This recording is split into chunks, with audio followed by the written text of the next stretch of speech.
ఏది అయినా ట్రై చెయ్యి ఆచి చికెన్ మసాలా. ఆచి చికెన్ మసాలా.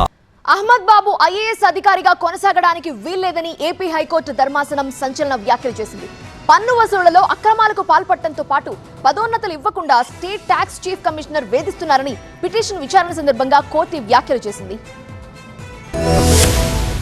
ఏపీ ప్రభుత్వంలోని సీనియర్ ఐఏఎస్ అధికారి అహ్మద్ బాబుపై ఏపీ హైకోర్టు ఆగ్రహం వ్యక్తం చేసింది. ఉద్యోగుల పట్ల రాగద్వేషాలతో వ్యవహరించే వ్యక్తి ఐఏఎస్ అధికారిగా కొనసాగడానికి వీల్లేదని ధర్మాసనం సంచలన వ్యాఖ్యలు చేసింది. చట్టమన్నా కోర్టు ఉత్తర్వులన్నా ఆయన గౌరవం లేదని న్యాయస్థానం మండిపడింది. బీబీసీ నిర్వహించి అర్హులైన వారికి పదోన్నతులు కల్పించకుండా ఫైళ్లను తొక్కిపెడతారా? ఇది ఉద్యోగుల్ని వేధించడం కాదా? వారి జీవితాలతో ఆటలాడుతారా అంటూ ధర్మాసనం నిలదీసింది. అహ్మద్ బాబుపై ఇన్ని ఆరోపణలు వస్తున్నా ప్రభుత్వ ప్రధాన కార్యదర్శి ఎందుకు మౌనంగా ఉన్నారని కోర్టు ప్రశ్నించింది. ఆయన ఇంకా అదే పోస్టులో ఎందుకు కొనసాగిస్తున్నారని, ఇటువంటి వారిని తక్షణమే లూప్ లైన్ లో వేయాలని సూచించింది. ఇలాంటి వ్యక్తి పదవిలో ఉండడానికి వీల్లేదని కోర్టుకి అధికారం ఉంటే ఈ క్షణమే అహ్మద్ బాబును సస్పెండ్ చేసేవాళ్ళమని ఏపీ హైకోర్టు స్పష్టం చేసింది. అహ్మద్ బాబుపై వచ్చిన ఆరోపణలపై సమగ్ర విచారణ జరపాలని కేంద్ర ప్రభుత్వాన్ని కోరుతామని హైకోర్టు హెచ్చరించింది. ఒకవేళ ఆరోపణలు నిజమని ఆధారాలు ఉంటే ఆయన సర్వీస్ నుంచి డిస్మిస్ చేయాలని కూడా ఆదేశిస్తామని స్పష్టం చేసింది. అహ్మద్ బాబు వ్యవహారంపై పిటిషనర్ ఇచ్చిన వినతిపై ప్రభుత్వ ప్రధాన కార్యదర్శి ఇప్పటి వరకు తీసుకున్న చర్యలేంటో తమ ముందుంచాలంటూ అడ్వకేట్ జనరల్ ను కోర్టు ఆదేశించింది.